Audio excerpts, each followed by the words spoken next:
T-Dog, J-Boy, and me, I'm Lugs. Our pride and joy is pumping our mugs.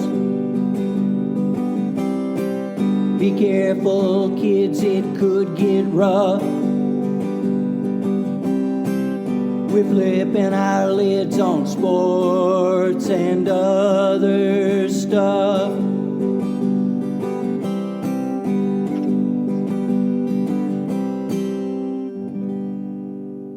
Welcome to another buzzer beater of sports and other stuff. I'm Lugs. I'm the 15 seed, J-Boy. And I'm T-Dog. Yes, sir. Okay, so March Madness continues. Sweet 16 is here. Full of lots of surprises. We got some ideas about that. Plus, NFL free agency continues. Questions remain for Lamar and Aaron Rodgers. Plus, some NFL draft analysis. But first, let's start with Princeton. At 15, it's the only double-digit seed remaining. Fellas started out the tournament as the 61st team. Now take on the 6th seed Creighton right here in Louisville. Lugs, question to you. Do you give the smart guys, the wise guys from Princeton, a chance at all to keep on dancing? Oh, they've got a chance. It wouldn't seem likely, but they've got a chance. I just looking at the the macro view of this thing, 11 conferences are represented in this Sweet 16, which is pretty amazing. And just some of the craziness, obviously, Duke being out, UK being out, Purdue. I wasn't shocked because Kansas State, Purdue looked like they were, it looked like they were in an Old West movie and Kansas State was a Kung Fu movie. I mean, they were just running all around them, even though that Kansas State had the big guy, they couldn't do anything with it. So, you got it mixed up. UK lost to K-State. Yeah. Purdue lost to FDU. Yeah. Okay. Farley Dickinson. You're right. But anyway, it was pretty amazing. You can tell I've watched about 15,000 games because it's like all running together. But fun to watch. Craziness. Loved it. Thanks for using the word of the day, macro. That's good for you. Thank you for that. Lugs, T-Dog, okay, a question for you before I get going on this. Do you say tournament or tournament? And what's with that tournament? What is that about? I don't know. I say tournament. Me too. Is that our upbringing, our nature? I don't know. Is it this is like a passing route or a passing route? Right. Yeah, we've had the emergence of people being like, you know what? It's Route 66, so it's a passing route. I don't know. Okay. But anyway, your thoughts there on Princeton and others. On Princeton and others, I think Princeton can move on. This kind of like what Lugs was getting at. There's just been a lot of upsets. So to rule out the double-digit seed Princeton from moving on, I don't think that's out of the realm of possibility. I didn't see 1,500 games like Lugs did. I guess of the games I've kind of followed. I thought the Gonzaga TCU game was one of the better games that I saw. It was just real fun back and forth between, I think, some really two really high level teams, and Drew Timm really stepped it up, and he had like 28 points, and I think that's the one thing that I enjoy about college that obviously has gone away from the NBA is just post game, just like being a big feature of basketball. Like it's still alive and well in college basketball. I thought the UK Kent State game, I thought UK played tough, but the short guard, I believe he was like 5'8", Marcus Noel for K-State. I mean, he put on a show. He had 27 points and 9 assists. No hanging the head for Oscar Tshiebwe, and but just it was just, I think, a bad draw for them. And IU, Miami. Yeah, they got run over, didn't they? They got killed on the boards, and perimeter defense has been a problem all year. And just the speed of Wong, Pack, and Miller, I mean, just killed the Hoosiers. And the one that Lugs was bringing up, Purdue, FDU, the one thing you got to give credit where coaching came in, they spread the floor to keep Edey away from the rim. And I mean, they picked the pocket of the Boilers 11 times, and that allowed them to squeak out the upset. So, all in all, it's been a fun tournament, I think. And, I've enjoyed it. With a lot of the local teams out of it, am I going to follow it as closely? Probably not. I'll be honest with you. I'm still rooting for Gonzaga, so I'll watch all the Gonzaga games. But a question though, Purdue has a 7'4" man in the middle. Okay, if he puts his arm up, he's touching the rim, right? They're facing the shortest team in the tournament, averaging 6'1". Lugs, wouldn't you just throw the big fella the ball and say stand back? I mean, you and I, we could figure that out, couldn't we? Well, they tried to do that, but they triple teamed him. And if he dropped the ball down at all, they took it away from him. That's a long way to dribble, isn't it, from 7'4"? That's a long way to go to the ground. Exactly. But like I said, it was just they were in the mud against those guys. They really were. I mean, they were out. Speed was what killed them. They couldn't keep up. They couldn't get back on defense. And on offense, okay, you get it to him. Edey, there would be three guys around him. I mean, they forced him into some serious mistakes over and over and over. So pretty incredible. But I wanted to go back to the UK game. Yep. Okay. My question to John Calipari is, you've got Cason Wallace, who is scoring at will, driving on people, just at will. They take the ball out of his hands, give it to Antonio Reeves, and he goes 0 for 14. I mean, that last one he hit in the game was just, so what? The game was over. But I just don't understand that move. And they can't seem to stop anything on a pick and roll. Oscar Tshiebwe, he's like Dennis Rodman. He has one gift. He's a rebounder. He just has an uncanny gift for knowing where that ball's going to go, and he gets it. I mean, amazingly, in a crowd, Oscar gets it. He must have massively strong hands too. But I don't understand Cason Wallace, and Cason's already gone, from the UK team, and I don't blame him. And Oscar, maybe I saw some, it's rumor time, but I saw that he had been offered $4 million, but they wouldn't say who had offered it to stay? Play. I'm sorry? To stay with UK? No, to leave. So who knows what? Wait a minute. He's got 1 year of eligibility left. Oh, I got you.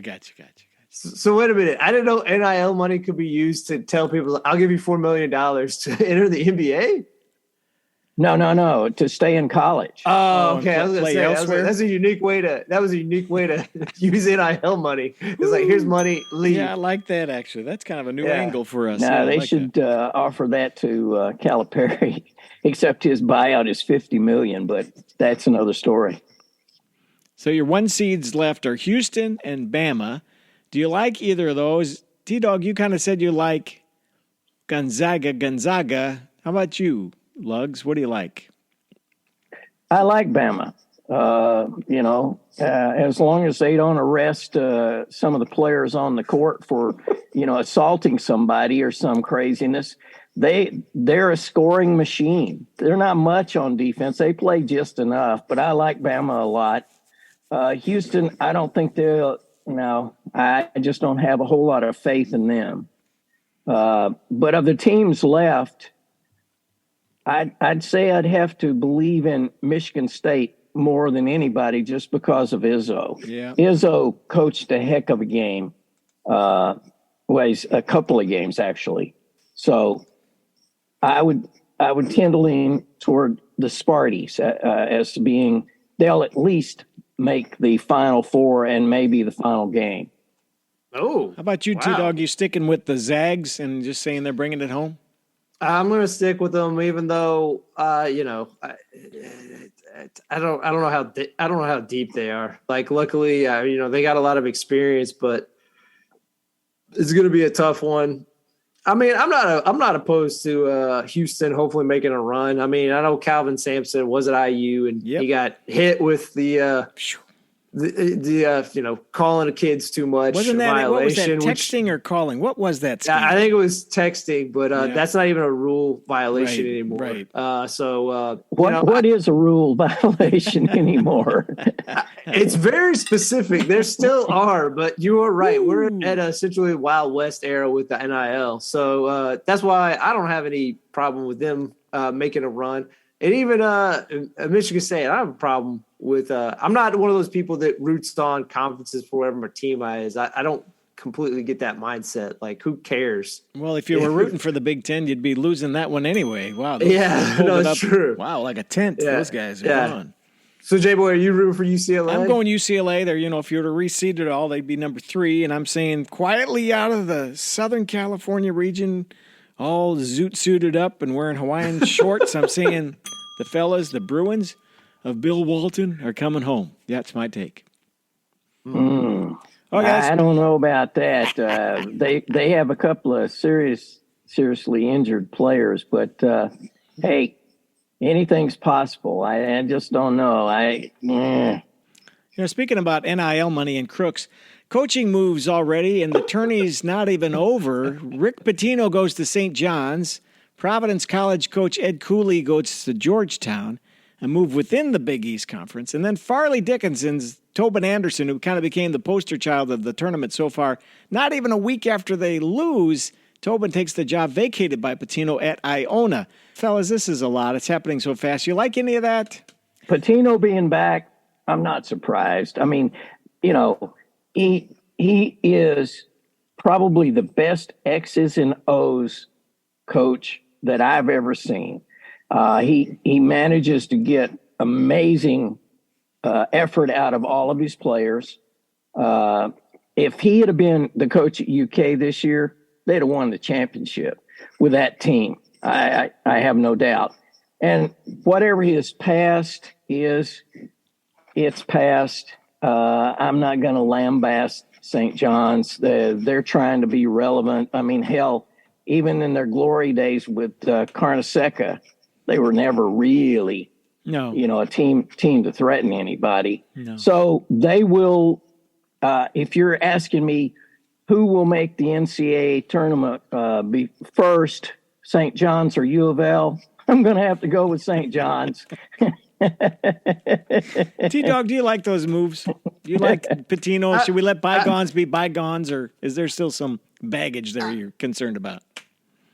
Yes. I do. I mean, I'm not going to say that we'll follow him to the St. John's level, but I just find, just looking at a certain article where I guess in his introduction, he said that I deserve it because I've earned it. All right, let's really look at the U of L thing. I agree with Luggs in that he's a great coach. He's one of the best coaches I think I've ever seen where, anytime everyone always worried about Jim Boeheim's, zone. Consistently, when his U of L teams went up against that zone, he picked it apart consistently with different rosters, with different players. So, I mean, he knows the ins and outs on how to beat specific opponents, on what their tactics are and use it against them. I'm not taking that away from the man. But to have it, and again, I know he was exonerated and stuff, but let's say this. In any situation where there's multiple situations where there was corruption with recruiting, obviously, maybe he wasn't quote unquote involved in it, but with 2 different assistant coaches, at the very least, in certain situations like that, you're like, well, those people work under you and you're completely negligent to them doing things that are off the board.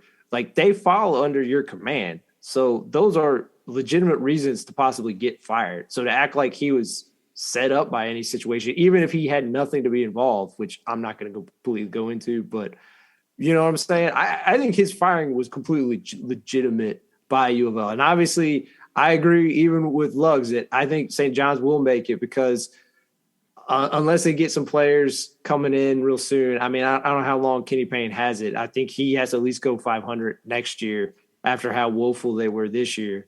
And then they enter the cycle of trying to find another coach if that does happen. But I have no problems with Patino at St. John's, but to say he earned it, I mean, come on now.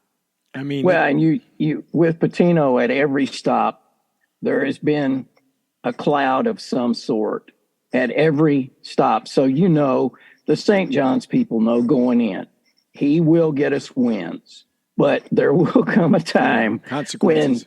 he's gonna, it's just his nature. So it's one of those things. But hey, he was out. He had to go coach in Greece. Yeah, sure.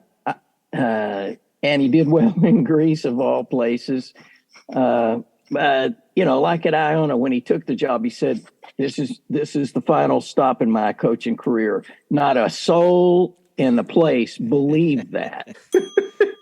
Nobody, not even Patino.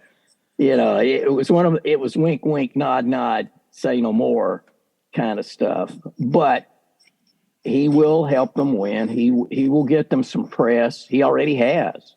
So I think it's the perfect storm for him. He'll get to play some home games in Madison Square Garden. Is that a pun? They're the Red perfect Storm, aren't they? Hey, I forget. The Red Storm. He'll play in Madison Square Garden. He's back in New York. He may not even have to sell his house. He can commute. I mean, it all lined up pretty well. I don't think it could be any better for a guy who wants to be there. And people there, they're going to love him. I mean, they already do. So, I mean, it's like the favorite son is home and home again. So there it is. We'll see how he does. No.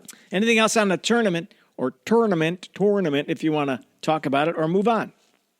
Move along, Jack. All right, NFL. Let's talk about questions about Lamar Jackson. And should we ask about Aaron Rodgers or not even today? Lugs, what? Well, I'm over your boy there. What about Lamar then? Talk about Lamar. What's going to happen to him? I think that the Ravens did take a gamble, and they're winning at this point. Lamar doesn't have a market out there that wants to guarantee him what he wants. He's unfortunately saddled with his mom as his agent.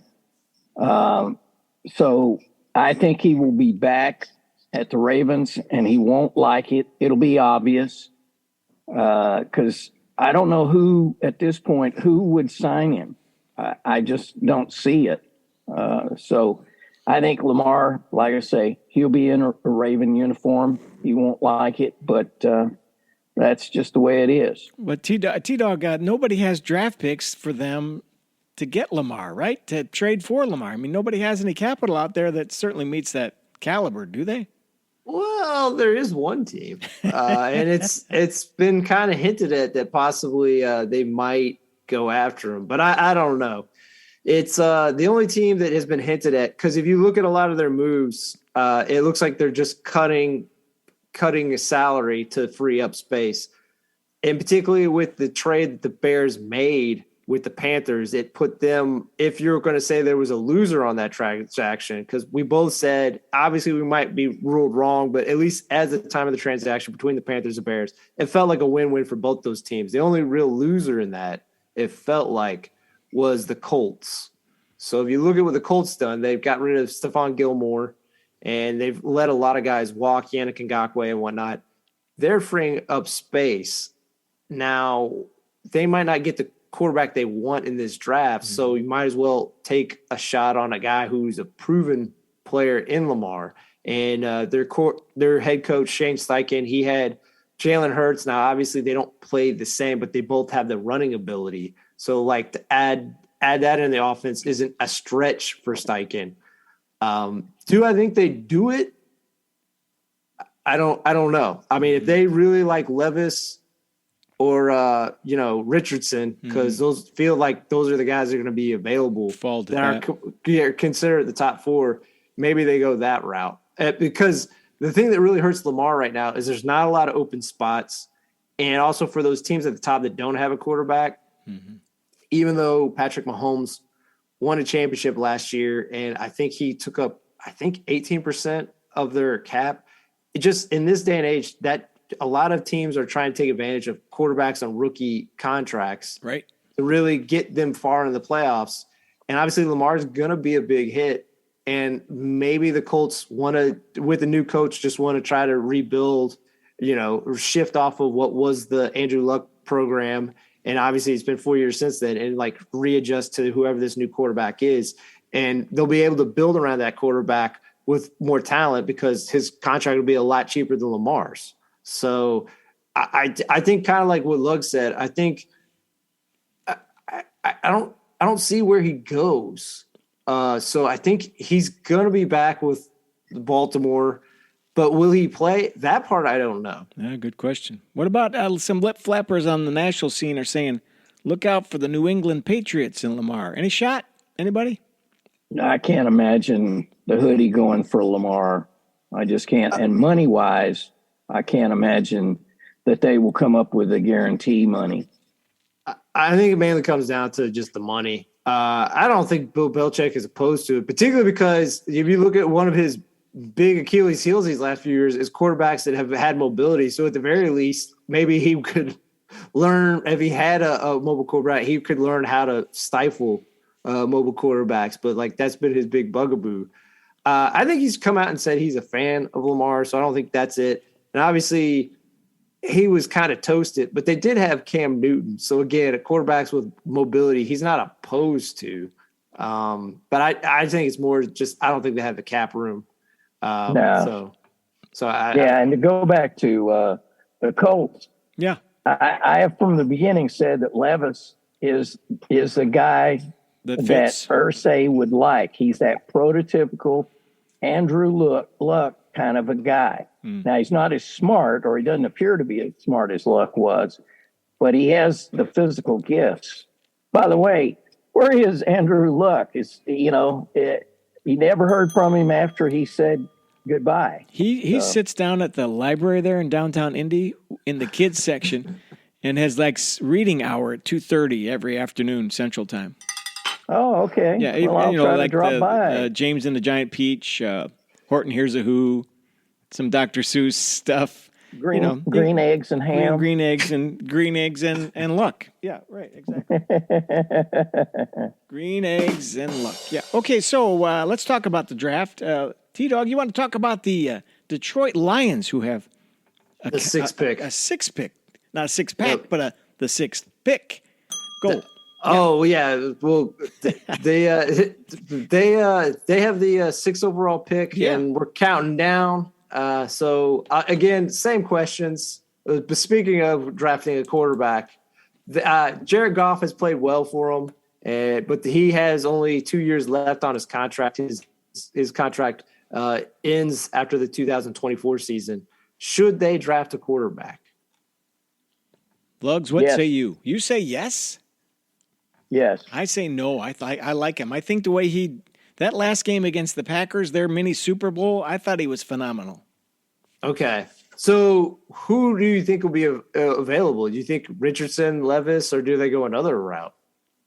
I think the guy who would fit Dan Campbell is Max Duggan. Okay. Huh. I think he's a hard-nosed, just get in there and get it done kind of a guy. I don't think he would oust Goff at this point, but he could be there for a couple of years. Goff gets to the point where he needs to be paid big money, and they can move Max Duggan in. That would be, and I got to say, their free agency they've done well. They've got running back Montgomery, cornerback Sutton. They got a guard, Graham Glasgow. I mean, they've really upgraded. I think they have a shot at winning that division because Minnesota got lucky this year. I mean, 11 games decided by less than a field goal. That ain't going to happen every year. So I think Detroit finally could have a shot. I really do, especially with Rodgers gone. Although, they're pretty high on the kid there at Green Bay. So yeah, we'll see. And he had himself a decent game when we got to see him play, I guess, against Philly there. But it'll be interesting, that division this time around. Yeah, I think they keep Goff there, and I think they go for like a edge rusher like the guy from Texas Tech, Tyree Wilson. Oh, yeah. See, that's who I think they should draft too. Projected by many. And I think, too, Lugs, I agree with you. Everything I've read so far does not have Green Bay, for the first time in a long time, favored to win the NFC North. Everybody but. So why not the Lions? I'm in complete agreement. They're on the rise. Their stock is up. Let's go. Yeah, free agency, just to echo what Lug said. I mean, adding Cameron Sutton from the Steelers, Emmanuel Mosley from the 49ers at corner, and then Chauncey Gardner-Johnson. I mean, that was their main weakness last year, was their secondary. So upgrades all across the board. I know Jamal Williams is beloved because he has such a great personality and stuff, but regardless of what people say, Dave Montgomery is an upgrade. He's I think 3 years younger. He has more power to his game. I would say he's a better pass blocker, and also I think he's a better receiver out of the backfield.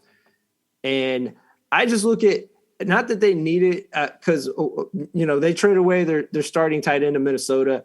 One guy who's a free agent that I think is kind of underutilized, and he had some moments with the Raiders. I think Foster Moreau is an intriguing tight end they could add, or even like Ashawn Robinson, the Rams defensive tackle, if they added him just to add more beef up the middle of their defensive line. And I, like J-Boy said, I agree. Tyree Wilson, you have a combo of Aiden Hutchinson and Wilson for the next 4 years. Be pretty sweet, wouldn't it? Yes, and you are right. Currently, as Vegas has stated, and things can still change, obviously, after the draft, but currently the Lions are favored, followed by Minnesota, actually followed by Chicago, and actually in the fourth place in terms of betting odds, Packers are fourth. So hard to believe in our time. Yeah. Never thought I'd hear that. Yeah. So I guess the last question with the Lions, it sounds like obviously Luggs thinks they should draft a quarterback, and obviously J-Boy and I are thinking Tyree Wilson should be drafted. So it sounds like none of us feel they should trade back. No. No. They need to do their pick, to get their pick. They need a quality player. Agreed. Whoever they choose. Yeah, just because, again, unlike some of these other teams we talked about, like their roster, it's why Vegas, I think, has them positioned this way. Their roster is pretty good. They just need to add like top level blue chip players. They don't need quantity. So, yeah. And I do think that the Campbell factor plays into it. I think he's a very likable guy that he's, if you get past that first, set piece that he did, press conference. Yeah. That was bizarre. Was that the thing about the sheep and all that? And all that crazy talk? We're lions, not sheep and whatever. Yeah. I don't know. Kneecaps. Yeah. Yeah. Yeah. Well, it fits Detroit, blue collar, man. That's it. That's what it's all about. Well, and I think that coaches tend to get players that are more like them than not. And he's got a bunch of guys that, like on defense, they want to hit somebody. They really want to, take you apart. Oh, yeah, particularly the guy they just got who was a big steal for him, Chauncey Gardner-Johnson, the safety. I mean, he got as a teammate, Michael Thomas went after him. And he in the playoff game against the Bears a few years ago, Javon Wims punched him twice and got ejected. So, like, he is a guy that really gets under guys' skin. He brings it on, huh? Bring it to him. Yes. So... Well, and I think Campbell had a little bit of a Jekyll and Hyde season last year. Remember, early on, they weren't doing well. People wanted to can him, and a lot of bad press. And then they turned it around. And then, of course, I think he got at least another 2-year extension just by beating the Packers in that final game, because that one crazy play, remember, that worked so well on fourth down. Yeah, the hook and ladder. The hook and ladder, and they just stunned them in Green Bay and left Rodgers in the mud there on the grass. How can we not forget that image? I think he extended his contract by 2 years, just winning that game alone. I mean, that's what it's all about. And the thing that I like, too, is D'Amico Ryans he's another tough guy in the Campbells. Of course, yeah. I'm sorry. Is D'Amico still at Texas? I was hoping. No, he went from the 49ers. He's now the head coach of the Houston Texans. Yep, he'll be the guy. Replaced our Sorry. man Lovey, friend of the show, Lovey. Ah, yes, yes. Okay, so what else about the draft that we're not seeing at this point or want to talk about? I think I guess that's mainly it. Yeah. I guess is there any like I'll just say just one quick last thing about the draft. Is there any player you don't think isn't getting enough recognition going into this draft who it feels like there's no buzz about, but you think is going to be good? If 3 years from now we're going to look back, it's like, why was this guy drafted so low? Based on Lug's appraisal, I'm going Will Levis. I mean, he's not getting a lot of love. A lot of people see him as a lummox, and he's had his fair amount of injuries, and he's got to overcome that to prove that he's the guy. I could see him being passed over by many and might fall to later in the first round even. I just don't see a lot of love for him, because of Stroud and the others and Young. I'm not sure that he'll be as up in the draft as we think. Yeah, I think we're hearing about the guys that people are really interested in. And let's be honest, it's always at best a 50-50 shot, especially on a quarterback, as to whether they can handle the speed of the game and all of that. So draft-wise, no, maybe you're right with Levis. But I think you get those occasionally guys that are in the third, fourth, maybe even fifth round who show up and really change things. But if Levis played in Levi's Stadium? Ooh.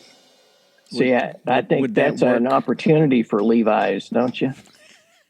Yeah, I mean, we're thinking marketing. Yeah, we're thinking marketing. Okay, let's do a little. You want to do a little sports yesteryear, and then we'll come back and finish this stuff up. Sure. All right, here's the theme. Do do do do do. Go. All right. In this edition of 1941, in a hard-fought 15th title defense, Joe Louis KOs Abe Simon in the 13th round at Olympia Stadium to retain the heavyweight boxing crown. 1953, a record 106 fouls in an NBA game with 12 players fouling out as Boston took on Syracuse. 1964, 26th NCAA Men's Championship, UCLA beats Duke for their first of many title games. As a side note, that began a run of 10 national titles in 12 seasons under famed head coach John Wooden. 1985, Arthur Ashe is nominated for the International Tennis Hall of Fame. And finally, a first for sports of yesteryear. 2013, Martin Gould defeats Ali Carter to win the year's snooker championship. That's snooker, not to be confused with Snooki, one of the stars of MTV's Jersey Shore. To end on that sort of wacky note, this is the latest edition of Sports of Yesteryear. Well, thank you, Lug. So, is that Gould? Wasn't he an actor?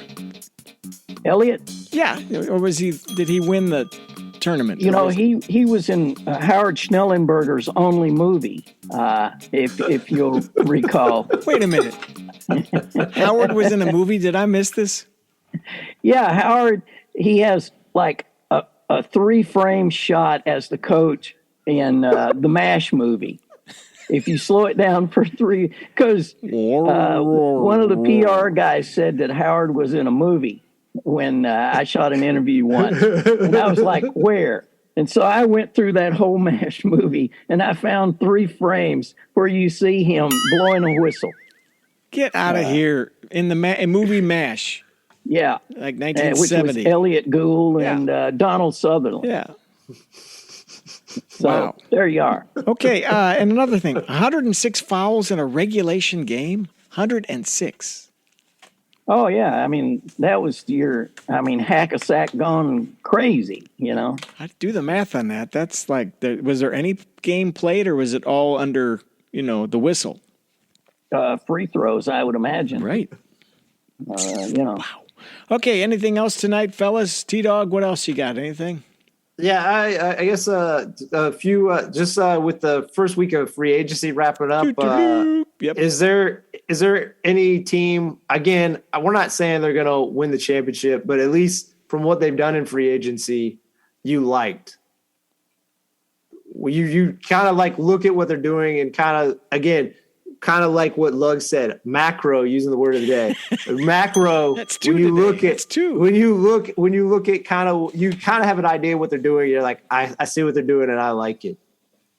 Well, I mean, to soothe you guys a little bit. Oop, here it comes. I'm ready. I like the Bears, what they've done. I actually like the Texans. They've made some interesting moves. Mm-hmm. And even the Cowboys. The Cowboys have made some interesting free agent moves. I mean, the big move was to get rid of Ezekiel Elliott. Yeah, true. Make Tony Pollard the main running back. Yeah. Mm-hmm. But those are the sort of the ones that stood out to me that they made some, I would say, wise investments.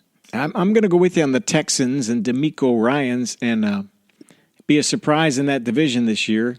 Win more than what'd you have in T-Dog wearing the collar last year? Didn't you? Did you have him on the Ophir? I had him wearing the collar last year. Yeah, the old Ophir.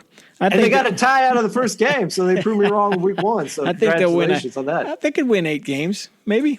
I don't know. No, I think it's possible. So I'm gonna go Texans. That's a kind of a long shot there, but I'll throw some money on that. Yeah, to look that far ahead, I would say 5 games would be generous. Okay. Well, that'd be 5 is better than what they did last year, Well, but I'm going macro here. This macro. Okay. I was sticking in the state of Texas. I'm with Lugs. And again, I know sometimes we have some vitriol to like really kind of spit at the Cowboys, but I gotta say, they acquired Stephon Gilmore, so that weakness, one of their weaknesses was their thin secondary. And we saw it against the 49ers, particularly when Pollard went out. They just have no explosive players. So they traded for Brandon Cooks from the Houston Texans to give the offense a field stretcher. I mean, he's not maybe the guy of old, but he still allows them to take the top off. So it'll really allows, CeeDee Lamb to really attack intermediate and short levels. And then cutting Elliott, and then they got the running back out from the Bucs, Johnson or Ronald Jones, my bad, Ronald Jones to complement Pollard. And I'm not saying they won't draft another running back, but Ronald Jones has been a good runner. He's not a great pass blocker or anything, but he's an excellent running back. And then re-signing Van Der Esch and Cooper Rush, because again, obviously, there's been injuries to Dak in the last few years. And look, I know he had some moments, but I think letting Dalton Schultz walk and letting Elliott go was the right moves to do. Now, going the other way, macro level of a team, did you look at any team and was like, this is going to be a disaster? Well, how about Tampa Bay? We didn't even talk about Baker Mayfield, but how do you feel about that? That breaking news, so to speak. I mean, Baker he's their guy, will right? Start a few games, but I think he's at best a glorified backup. If you go further down the pike, He's with talking him. big stuff. He wants to fill Brady's shoes. I don't know. I wouldn't put it. Oh, he said that in such a word. He said he can't carry his cleats, but he said, I respect Tom and everything, but I can do what I can do, and I'll do my best. I mean, he was classy, but a lot of people took a little exception to what he said. But maybe he's got a chance, but I don't know. I don't know if he'll work out. We know how we feel about, Baker. Yeah. Yeah, he's great at selling insurance. Correct. I do know that. Had a nice house there for a while in that stadium. We remember that. Yeah, he'll be living there soon. He might be the groundskeeper in a little while. Is there a team for you, Lugs, that you kind of look at it and you're like, Well, I guess overall, and it's not about free agency pickups; it's free agency losses. The Eagles, I think their defense was decimated. They picked up some guys, but thus far, I guess they're looking to the draft or for their secondary players to step up to fulfill those roles. I would say that, I've said before, Jason Kelce, that's a good keep. That's a real good keep. Yep. Darius Slay's a good one. And I guess Bradbury. And they've got Fletcher Cox. I mean, they're not going to be killed, but it's not going to be as strong a defense as it was this past year. Yeah, no, they're definitely. I can understand what you're saying. And obviously, when you have a team as good as them, you're going to lose good talent, and obviously, being able to retain Slayton and Bradbury is great. They need to draft a younger corner because both those guys, I believe, are 30 and above. I believe Darius is 32. I think Bradbury's 30 or is about to turn 30. And obviously Fletcher Cox, while still, I think he helps them. They were kind of surprised he's coming back. He's essentially a defensive player like Jason Kelce. They're just happy that he's coming back, I guess. But, they need to add some youth. I guess the team, sticking in the same division, the team I look at and I just don't understand is the Giants. When we talked about Daniel Jones when he signed, we got a better idea on what he got. So he signed a 4-year deal. They gave $82 million guaranteed to this man. Yep. Wow. I mean, that's not the whole number, but I just try to pinpoint the guarantee. They gave $82 million to Daniel Jones. He's had one good season out of 4, and they did that so that they could give a franchise tag to Saquon, who, again, I like Saquon, but you're guaranteeing you're paying $10 million on the year to a running back. Yeah. Who's had injury problems the 2 previous years before this. And then they traded for Darren Waller, who, while talented, has only played 17 games in the past 2 seasons. And this is supposed to be a loaded tight end class. So I don't know what they're doing. It feels like they're doubling down on building around a quarterback that it felt like, the Giants didn't even believe in him because they could have given him the 5th-year option for this year, and entering this year they didn't. So I don't know. I don't know what they're doing. I don't feel it's going to turn out well in 3 or 4 years. I love their coach. I think Daboll is a great coach, so maybe he works it out through just scheming and Mike Kafka. Yeah. I think it's a mess. Well, only time will tell, as we're only how many days away from that draft and everything coming together in a magical.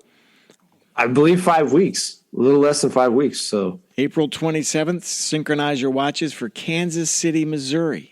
All I right. think we're good to go. This has been Sports and Other Stuff, brought to you in part by Henry Lawrence Clothier. Yes, where the models buy their clothes.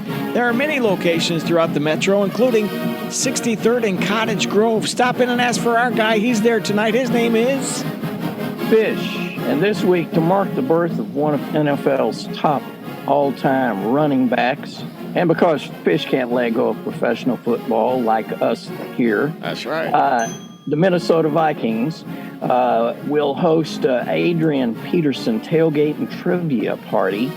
Did you know that Adrian's nickname AD stands for All Day, given to him by his dad for the young AD's relentless energy as a child? Those and other facts you will be able to learn while enjoying a fine brat and a soda. So come on down this Saturday at 1 p.m. Entry is a canned good and a smile. We'll see you there. Yeah, hey there, you betcha. Come to Minnesota. We'll play with your bratwurst. All right, this has been Sports and Other Stuff, reminding you to keep your feet on the ground and keep reaching for the stars. We'll see you next time. Bye-bye.